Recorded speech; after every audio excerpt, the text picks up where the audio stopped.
లోన అయితే ఇరక్కపోయింది. లోతు చూసారు కదా, గొయ్యి.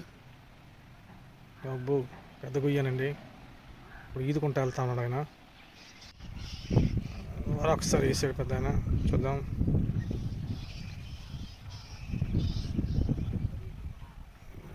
ఏమైతే వేసాడు, పడుతుందో లేదో మనకు తెలియదు. పడాలని ఆశిద్దాం, కోరుకుందాం. సో మరొకసారి ఆయన లాగుతూ ఉన్నాడు.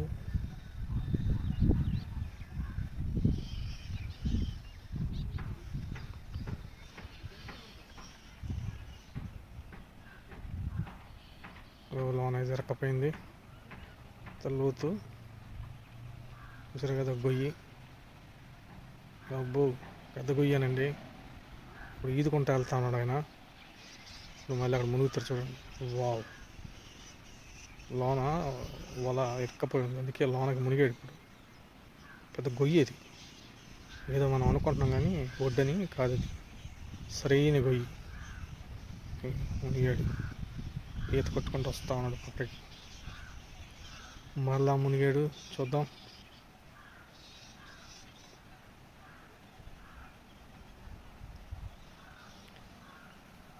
ఏదైనా కనపట్లేదు. ఓకే, మళ్ళీ మునిగాడు. బాబోయ్, అదే నన్ను చేయమంటే నా వల్ల కాదండి బాబోయ్. ఆ నీళ్ళల్లోకి పోయి ఆ మధ్యలో మునిగి వలం తీయడం అంటే అది మామూలు విషయం కాదు. ఇది ప్రాణాలతో చెలగాటమే. ఆయన ఎక్స్పీరియన్స్ ఉంది కాబట్టి, అనుభవం ఉంది కాబట్టి లోనకి వెళ్ళి తీసుకొని మళ్ళీ ఈది కొట్టుకుంటూ బయటకు వస్తా ఉన్నాడు. అదే నాగలోంటని పంపాను అనుకోండి, ఇక మరలా అక్కడ ఉండిపోవడం, రావటం అనేది ఉండదు. అది సో లాగుతున్నాడు వాళ్ళని.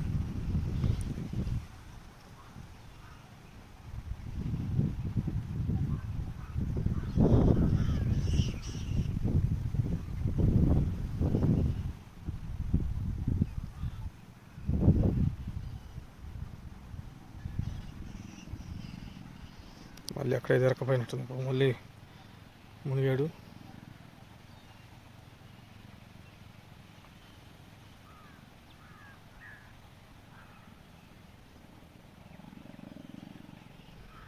సో మళ్ళీ ఈదుకుంటూ వస్తూ ఉన్నాడు. ఇది పెద్ద సాహసమేనండి,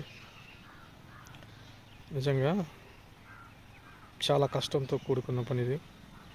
చూసారు కదా, ఇసిరే వల అది మధ్యలో ఇరక్కపోయిందంటే దాన్ని తీయడానికి కష్టపడిన కష్టాన్ని ఇప్పుడు మీరు చూస్తున్నారు. చేపలు పట్టడం చాలా ఈజీ అనుకుంటారు, కాదండి, చాలా కష్టమైన పని ఇది. ఇసిరే వాళ్ళతో పడడం ఇంకా కష్టం నన్ను అడిగితే. ఎందుకంటే అది అక్కడ నిరకపోయినప్పుడు కిందకి వెళ్ళి తీయాలి, లేకపోతే చినిగిపోద్ది.